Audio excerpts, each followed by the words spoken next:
Moja ya changamoto kubwa ambayo inawakumba watumiaji wengi wa mtandao wa Facebook ni jinsi ya kuweza kufiksi changamoto ya page ama account kuwa suspended.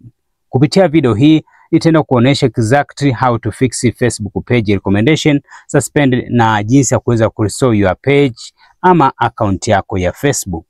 Tazama video hii hadi mwisho na hakikisha umesubscribe, umelike na kushare video zetu.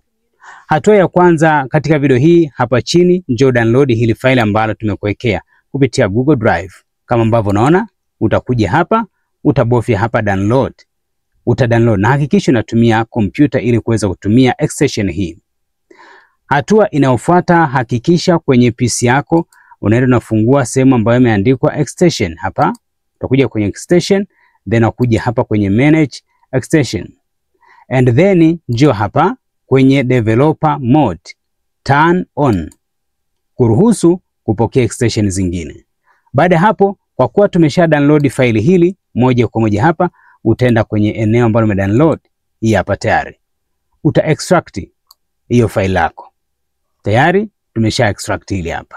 Hatua inayofuata, tunalichukua faili ambalo tume extract hili, moja kwa moja utalibeba kama lilivyo, and then akuja kwenye hiyo page ambayo tumeifungua. Una drag ili kuweza kuinstall hiyo account page. Yes, unaona kwamba tayari imeshafunguka. Baada hapa, fuata hizi hatua ambazo mimi nitafanya. Hatua ya kwanza nakwambia which issue are you experience with your page recommendation. Tunaenda kwenye suspended hii hapa, my page recommendation are suspended. And then unahitaji hapa kujua page ID. Utaenda kwenye account yako, utakuja kwenye about me hapa. And then utakuja hapa kwenye utakuja moja kwa moja kwenye page transparent, and then utakopi hapa page ID hii hapa. Utakopi page ID, and then utakuja na paste hapa page ID, and then utahitaji business portfolio. Tenda moja kwa moja business portfolio hii hapa, tutaikopi hiyo, and then tutakuja tuiweke hapo. And then baada hapo unahitaji kuupload image, na maana kwamba utaangalia page yetu ni hii. Page yetu ni hii.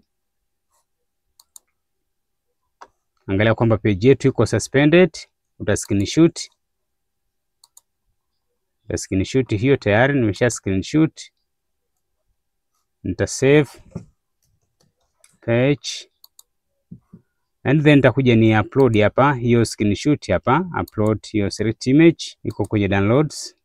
Hii hapo tayari page ambayo nisha nani, na you must be the owner au admin wa hii page ya ni admin. And then baada hapo unahitaji kutoa maelezo ama kuweka maelezo. Sasa kwenye hii page kuna maelezo tayari haya hapa, maelezo haya hapa tayari. And then baada hapo kinachokuja, utakuja hapa kujaza taarifa zako, hapo utaweka maelezo, and then kisha kama hivi, dear Facebook support team, I am the owner of page ya, utaandika hapa jina la page, hiyo page yetu ambayo ni hii,